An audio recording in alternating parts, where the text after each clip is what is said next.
পশ্চিমবঙ্গের শিক্ষক নিয়োগ মামলা আদালতে বিচারাধীন। মামলার শুনানি এগোলেও নিয়োগ নিয়ে কোনো আশার আলো দেখেনি চাকরিপ্রার্থীরা। বদলে চিন্তার মুখে পড়লেন চাকরিপ্রার্থীরা। বন্ধ হয়ে গেল হাইকোর্টের শুনানি।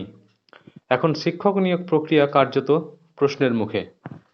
সম্প্রতি শিক্ষক নিয়োগ মামলা প্রসঙ্গে সুপ্রিম কোর্টের নির্দেশ, প্রাথমিকের ৫৮,০০০ শিক্ষক নিয়োগ মামলা আর শুনতে পারবে না কলকাতা হাইকোর্টের সিঙ্গল বেঞ্চ। এর পরবর্তীতে মামলা কোন পথে এগোবে তা নিয়ে চিন্তিত চাকরিপ্রার্থী তরুণ-তরুণীরা। সম্প্রতি জটিলতার সৃষ্টি হলো ২০১৬ সালের প্রাথমিক শিক্ষক নিয়োগ মামলাকে কেন্দ্র করে। মামলার প্রেক্ষিতে এবার কড়া নির্দেশ দিল দেশের সর্বোচ্চ আদালত। সূত্র মারফত জানা যাচ্ছে, সুপ্রিম কোর্টের বিচারপতি অভয় এস ওকা ও বিচারপতি উজ্জ্বল ভূঁইয়ার বেঞ্চে ছিল শুনানি। বেশ কিছুদিন ধরেই বিচারপতি অভিজিৎ গঙ্গোপাধ্যায় এবং বিচারপতি অমৃতা সিনহার বেঞ্চে চলছিল নিয়োগ প্রক্রিয়া সংক্রান্ত মামলা। ২০১৪ সালের টেটের ভিত্তিতে ২০১৬ সালে চাকরি পান প্রায় ৪২,০০০ শিক্ষক।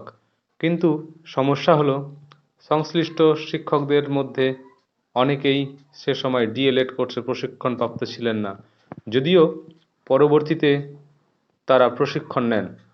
এদিকে চাকরি না পাওয়া একাংশ হাইকোর্টে মামলা দায়ের করেন এই মর্মে যে ২০১৪ সালের টেট পরীক্ষা ত্রুটিপূর্ণ।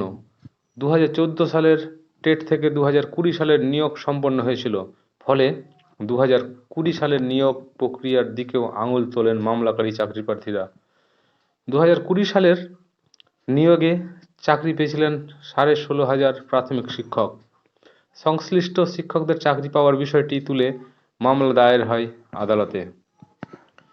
এদিকে প্রাথমিক শিক্ষক নিয়োগ মামলার শুনানিতে বিচারপতি গঙ্গোপাধ্যায় নির্দেশ দেন, বিতর্কিত নিয়োগের প্যানেল প্রকাশ করতে হবে। ৩রা জানুয়ারির মধ্যে পর্ষদকে প্যানেল প্রকাশের নির্দেশ দেন বিচারপতি।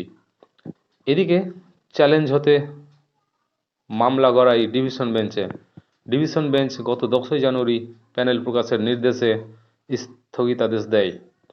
মামলার শুনানি যে হাইকোর্টের সিঙ্গল বেঞ্চে হবে তাও জানায় ডিভিশন বেঞ্চ। তবে মামলার নিষ্পত্তি হওয়ার আগেই সুপ্রিম কোর্টের দ্বারস্থ হন রাজ্যের চাকরিরত শিক্ষকদের একাংশ।